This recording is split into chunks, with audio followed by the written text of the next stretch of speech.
भोपाल में विधानसभा में नेता प्रतिपक्ष बाला बच्चन ने विधायकों के पत्र के जवाब न आने को लेकर कहा कि सरकार अभी तक यही कह रही है कि जवाब जल्द देंगे। जवाब बन रहे हैं, जवाब आने वाले हैं, जानकारियां मंगाई गई हैं और जो जवाब दिए जा रहे हैं वो भी संतुष्टिपूर्वक नहीं। सरकार सदन में चर्चा से भागती है, इसलिए कम समय का सदन रखती है। आज फिर राजस्व विभाग ने 66 प्रश्नों के जवाब में एक ही बात कही है कि जवाब एकत्रित किए जा रहे हैं, जवाब बनाए जा रहे हैं। अभी तक हमारे 66 प्रश्नों का जवाब नहीं दिए हैं। राजस्व विभाग का आज जवाब देने की तारीख है, दिन है, टर्न है आज। और वही जो पिछली बार 113 प्रश्नों का जवाब आया था, इस सभी कलेक्टरों से, संबंधित जिलों के कलेक्टरों से जानकारियाँ एकत्रित की जा रही है। आज 66 प्रश्नों के जवाब में एक जैसा ही जवाब आया है कि कलेक्टरों से जानकारी एकत्रित की जा रही है। बहुत गंभीर बात और हमारा बहुत बड़ा आरोप मुख्यमंत्री और इस सरकार के ऊपर है और प्रश्नों के जवाब भी छूटे आ रहे हैं। और इसीलिए देखो, सरकार हाउस न चले, बदनामी न हो, इसलिए कम समय का हाउस रखती है और सरकार चर्चा से भगती है। और ये हमारा आरोप है। आज फिर हमने नियम 139 की चर्चा की मांग की है, स्थगन की हमने मांग रखी है कि पूरी अफरा तफरी और हाहाकार मचा हुआ है मध्य प्रदेश में खेती किसानी और किसानों की समस्याओं को लेकर। आज फिर हम सरकार को इन मुद्दों को लेकर घेरेंगे। फिर कुपोषण का मामला देखो, कुपोषित बच्चे अभी भी मध्य प्रदेश में मरते जा रहे हैं और सरकार गलत बयां कर रही है, गलत जवाब दे रही है। इन सब मुद्दों को लेकर हम सरकार को घेरेंगे। अनुपूरक बजट आज पुटअप हो जाएगा, कल उस पर चर्चा होना है। उस पर भी 8,000 करोड़ फिर सरकार ले रही है और मात्र सिर्फ पैसा लेने के लिए सत्र बुलाती है। ये तमाम बातें हैं और सरकार हमको सुनना नहीं चाहती और हमारे प्रश्नों का जवाब देना नहीं चाहती है। और मध्य प्रदेश की जनता को गंभीरता से और सीरियसली सरकार लेती नहीं, ये हमारा आरोप है और इन मुद्दों को लेकर हम सरकार को घेरेंगे। उधर इंदौर के विधायक जीतू पटवारी ने सरकार को घेरते हुए 11 वर्षों के मुख्यमंत्री के कार्यकाल के जश्न पर सवाल खड़े करते हुए कहा कि जनता के खून पसीने की राशि का दुरुपयोग इस आयोजन में किया गया है। वहीं मुख्यमंत्री पर निशाना साधते हुए जीतू पटवारी ने कहा कि मध्य प्रदेश की ब्यूरोक्रेसी से मुख्यमंत्री का कंट्रोल खत्म हो गया है। आईएएस और आईपीएस सार्वजनिक जगहों पर चोरी के माल बांटने को लेकर झगड़ते नजर आते हैं। पटवारी ने कहा कि ये सरकार नहीं, सर्कस है। 11 साल के जश्न को मनाते हुए सभी जगह बड़े बड़े आयोजन किए और बड़ा प्रदेश की खून पसीने की राशि का दुरुपयोग किया। खासकर दलितों के उत्पीड़न के मामले प्रश्न के उत्तरों में बढ़ते हुए नजर आते हैं इस प्रदेश में। एक रमेश थेटे जी का मामला है। कल जो 2 आईएएस अधिकारी टेलीविज़न पर लड़ते हुए दिखे, ऐसा लगता है कि मध्य प्रदेश के मुख्यमंत्री का जो कंट्रोल है सरकार की ब्यूरोक्रेसी से ख़त्म हो गया। और साथ ही मध्य प्रदेश की सरकार में आईएएस और आईपीएस ऐसे झगड़ते हैं आपस में सार्वजनिक जगह। और किस लिए झगड़ते हैं? इसलिए झगड़ते हैं कि चोरी के माल के बंटवारे को लेकर। किस लिए झगड़ते हैं? भ्रष्टाचार का इतना बड़ा आलम है कि पॉलिटिकल लोग उनसे इतना पैसा मांगते हैं कि वो चोरी के माल के बंटवारे की कई बातें ऐसी सामने आती है और उसके लिए झगड़ते रहते हैं। दलित उत्पीड़न में एक रमेश थेटे का मामला पिछले 5 वर्षों से पब्लिक डोमेन में है, पत्रकार और मीडिया में रोज आता है। इन मुख्यमंत्री में इतनी संवेदनशीलता नहीं थी कि 2 अधिकारियों को बिठा के उस मामले को सॉल्यूशन तक ले जाते। टेलीविज़न पर जिस तरीके से वो लड़े, ये सरकार नहीं, सर्कस है। और सरकार सर्कस जैसी चलने लगी है और 11 साल का जश्न मनाने लगे हैं मुख्यमंत्री जी। आईएएस और आईपीएस अधिकारियों को नहीं संभाल सकते, छोटे कर्मचारियों की मांगें पूरी नहीं कर सकते, दैनिक वेतन भोगियों के मांगों को वादे के बाद पूरा नहीं कर सकते और जश्न मनाने में 200-300 करोड़ रुपए खर्च कर सकते हैं। ऐसे मुख्यमंत्री को 2018 में हर हालत में जनता को हटाना पड़ेगा। दूसरी बात करें, अनुपूरक बजट पेश हो रहा है, सरकार पे कर्जा ले रही है। मैंने पहले भी कहा था कि इस सरकार ने 1,65,000 करोड़ रुपए के कर्ज के बोझ तले दब गई है।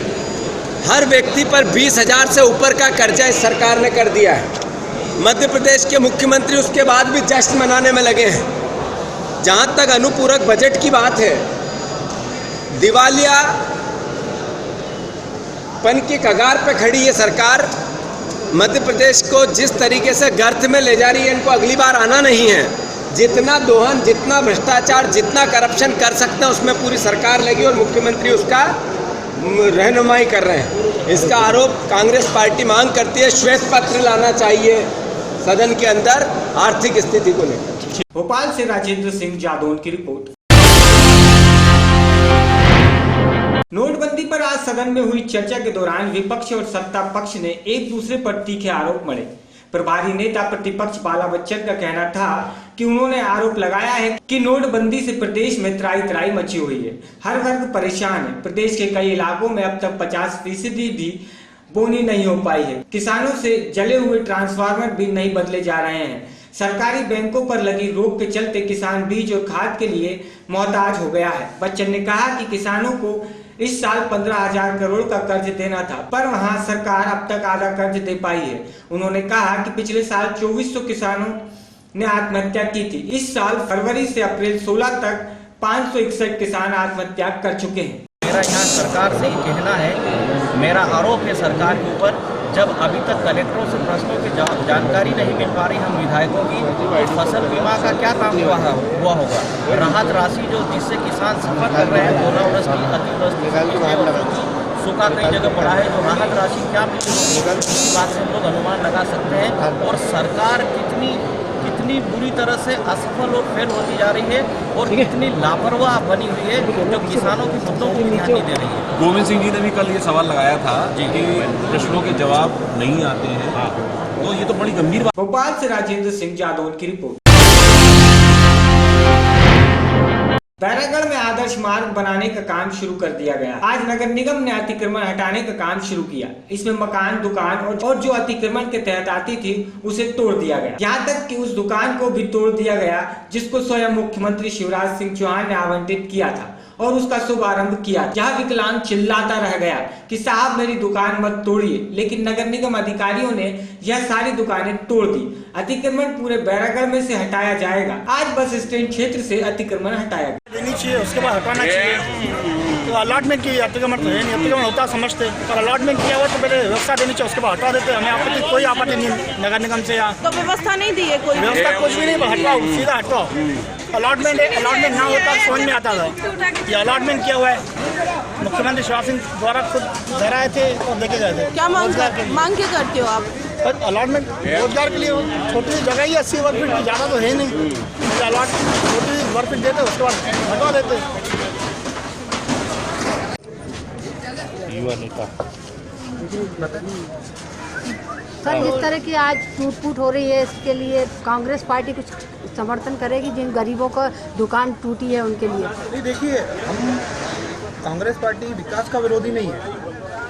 हम ये मांग कर रहे हैं जिसकी दुकानें टूट रही हैं और जो विकलांग है, जिस वाकई अभी आपने देखा कि एक गुमटी अभी उठा के स्वयं शिवराज जी ने उनको गुमटी दी थी, सांची पार्लर, वो भी आपने उसको हटा के साइड कर दी। अब उसको कहाँ रखवाओगे?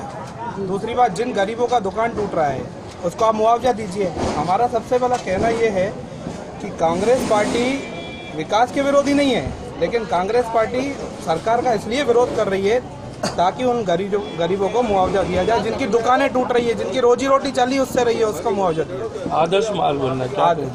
नहीं, मार्ग बन रहा है, वो तो देखते हैं कैसा क्या बनेगा। अभी सिर्फ जो टूट फूट हुई है, हमारा तो यही कहना है कि उनको मुआवजा दिया जाए, जितने भी गरीब हैं उनको मुआवजा दिया जाए।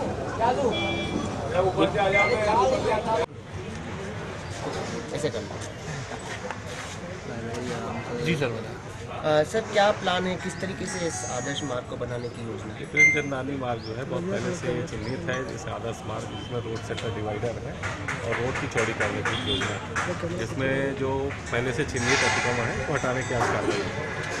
सर क्या कितना मीटर चौड़ा होगा? और अलग अलग है ये, इसमें जो स्पेस है इसमें आप देख रहे हैं कहीं शेड आ रहा है, कहीं किसी की बाउंड्री आ रही है, इस तरह से बीच में सेंटर पर बनेगा।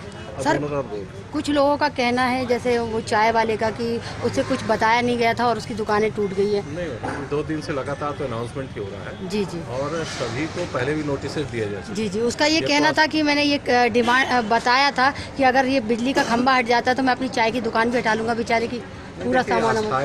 ये जो चाय की गोमतियाँ या ठेला, इनका कोई अलॉटमेंट तो है नहीं, इनको बताने की तो ऐसे ही अनाधिकृत। एक दुकान वाले का ये कहना है कि शिवराज जी ने खुद उसकी दुकान खुलवाई थी और उद्घाटन किया था, उसकी दुकान को भी हटा दिया गया। जो अलॉटेड है उनको अगर अस्थायी आवंटन तो उनको अन्य स्थान पर आवंटन की कार्रवाई होगी जो उसके, लेकिन जो चिन्हित है मार्ग चिन्हित करने की कार्रवाई नदी वो हो चुका है, तो उसमें जितने भी आज के टाइम पर अतिक्रमण है वो हटाया जाएगा। कुछ विरोध वगैरह नहीं, अभी तो ऐसा कुछ नहीं, तो सर सामने देख रहे हो, खुद ही खोल रहे हैं। देखिए रोड बनने से यहाँ के लोगों को भी सुविधा हो। जिसकी दुकान हटाएगी उसको कहाँ जगह दी जा रही है?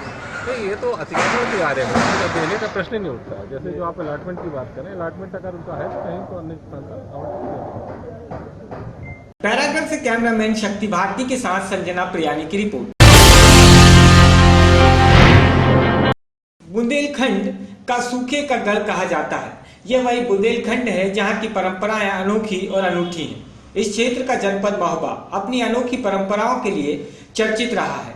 जहां इस जनपद में रक्षाबंधन का पर्व एक दिन बाद मनाया जाता है, वहीं मुहर्रम की 7वीं तारीख को इमाम की सवारी भी निकलती है। इसी धार्मिक परंपराओं के बीच रोज जब भगवान का विवाह हुआ तो लोग इस धार्मिक परंपरा को देखते रह गए। आसमान से फूल बरसते हैं और महिलाएं मंगल गीत गा रही थी।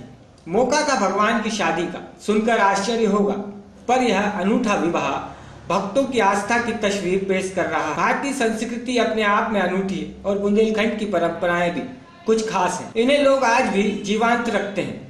ईश्वर के प्रति समर्पण और आस्था पेश कर एक दंपत्ति ने भगवान का विवाह रचाया। मैया तुलसी और शालिग्राम भगवान की अनूठी शादी के सैकड़ों भक्त साक्षी बने। दृश्य ऐसा था कि मानो भगवान जमीन पर उतर आए हों।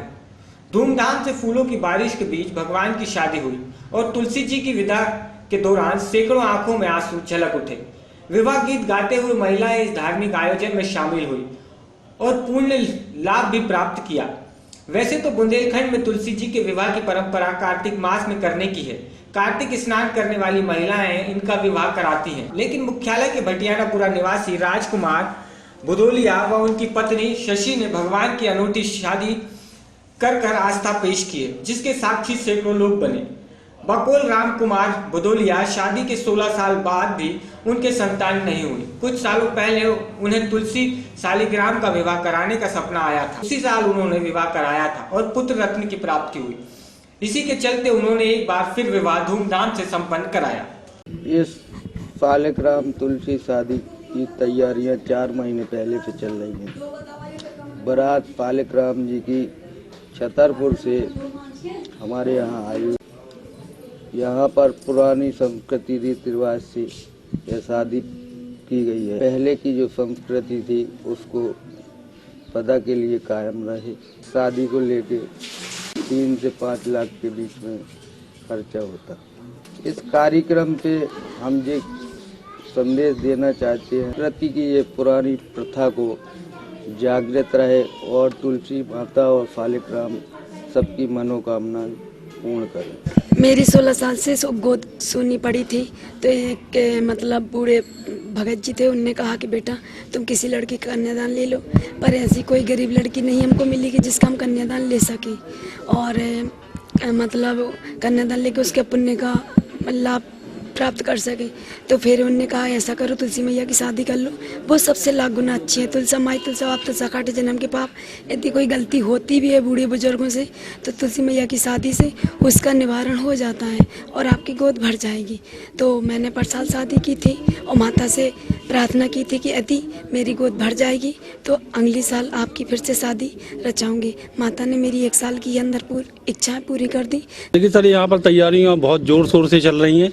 जो बारात छतरपुर से आई हुई है उसमें करीब बहुत ही लाखों का खर्च है, क्योंकि करीब 2000 आदमियों का खाने का इंतजाम किया गया है और व्यवस्थाएं भी सुचारू रूप से चल रही हैं और काफ़ी ज़्यादा इंतजाम है। जैसा कि आप देख सकते हैं, वीडियो वगैरह ले सकते हैं, तो काफ़ी ज़्यादा इसमें खर्चा गया है। कम से कम 5 से 6 लाख रुपए का खर्चा है। इस तरीके से अनुष्ठान होते रहते हैं तो कम से कम हम लोगों की जो पुरानी परंपराएं हैं, भारत की संस्कृति है, वो बची हुई रहती है, प्लस आगे भी बढ़ती रहती है। महोबा से इसराइल कुरैशी की रिपोर्ट। बैरागढ़ SBI बैंक की शाखा ग्राहक सेवा केंद्र, जिसमें ग्राहक जनधन योजना खाता खुलवाने आ रहे हैं, उसमें लोग सुबह 8 बजे से बैंकों के बाहर लाइन लगाकर खड़े हो रहे हैं। वहीं बैंक कर्मचारी अपनी मनमानी कर रहे हैं, जबकि ग्राहक सेवा के बोर्ड में सुबह 8 बजे से शाम 7 बजे तक खुलने का समय लिखा है, लेकिन कर्मचारी तबीयत खराब होने का बहाना बनाकर बैंक नहीं खोल रहे हैं। लोगों का कहना है कि खाता खुलवाने के लिए उनसे पैसे लिए जा रहे हैं, जबकि जनधन खाता 50 रुपए बैलेंस से खुल रहा है, वहीं उसमें 100 रुपए लिए जा रहे हैं और सिर्फ 70 जमा कर रहे हैं, 30 रुपए खुद के पास रख लेते हैं। मैं इसी रास्ते से गुजर रहा था तो ये पब्लिक खड़ी हुई थी। इस आदमी ने मुझे रोक के बोला कि सर ये कितनी बजे खुलता है? मैंने कहा यहाँ क्यों खड़े हो? किला साहब हम सुबह 8 बजे के आए हैं और अभी तक ये 11:45 बज रहे हैं, कोई नहीं। तो ये थोड़ी देर में कर्मचारी आए तो मैंने बोला बेटे कहाँ? किला हमारी तबीयत खराब है, हम बीमार हैं, कब तक काम करें? अरे आपने बोर्ड पे लगाया, आप पैसे बना रहे हो, इनसे आप खाता खुलवा रहे हो। तो मैं भारतीय जनता पार्टी का बैरागढ़ ब्लॉक का जोगी जोबड़ी का संयोजक हूँ, हिंदू पंचायत का अध्यक्ष हूँ, मैं गुरुद्वारे का नाम का इंचार्ज हूँ, उससे पहले इंसान हूँ।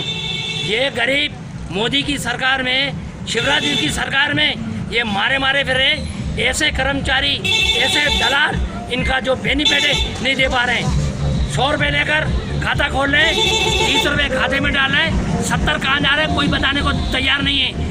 कल आ जाना, परसों आ जाना, 2 दिन के बाद आ जाना। ये बेचारे गरीब कहाँ जाएं? इनका कौन मसीहा है? ना कोई पार्षद आगे आ रहा है, ना कोई विधायक आगे आ रहा है, ना कोई सांसद आगे आ रहा है और ना ही कोई ऐसा भारतीय जनता पार्टी का कार्यकर्ता आ रहा है। एक केस में 15-15 लाख रुपए आ गए। एक कर्मचारी को कहाँ से सूचना मिली? एक कर्मचारी को कौन बताने वाला है जो ये जनता को गुमराह कर रहा है कि ना मैं 15-15 लाख आपके जमा करा दूंगा, पोस्टल टैक्स के बाद भी पैसा लेता हो, इसके बाद भी ये करता हो। ड्यूटी जब 8 बजे की है तो रात को 8 बजे तक उसको ड्यूटी संभालना चाहिए। मैं मीडिया के माध्यम से मैं निवेदन करना चाहता हूँ कि ऐसे घूसखोरों पे कार्रवाई होनी चाहिए, इनको नहीं छोड़ा जाए। अगर आज इनके ऊपर इतना बड़ा शिकंजा कसा गया जनता की तरफ तो आगे करेंगे। 12 बजे आना, 12 बजे आए, बच्चा हमारा बीमार है, फिर बोला 2 बजे आना, 2 बजे आए तो फिर वापस भगा दिया। कल आना, आज आए तो सुबह के खड़े 8-9 बजे से अभी तक खुली नहीं हुई है। कितने बज रहा है? बीमार है वो। कितना बज रहा है? कह रहे 2 दिन बंद रहेगी, 3 दिन बंद रहेगी, कभी बोल रहे 2:30 बजे खुलेगी, 3 बजे खुलेगी। किसका ये? परेशान हो रहे हैं सुबह से। किस बैंक से है ये? ये बैंक का नाम है, ये ऊपर वाली बैंक है ना, यही वाली बैंक है, भारतीय स्टेट बैंक। ये मैं बैंक की गरीब योजना में खाता खुलवाने आया, जीरो खाता जी। करीबन सुबह 8 बजे से भी आया हूँ, कल भी आया था, कल भी लाइन लगी थी। ये लोग बोलते हैं आज खुलेगा, कल खुलेगा। आज अभी भी गए, बोले हमारी तबीयत खराब है, 2 दिन का बोल के चले गए। बैरागढ़ से कैमरामैन शक्ति भारती के साथ संजना प्रियानी की रिपोर्ट।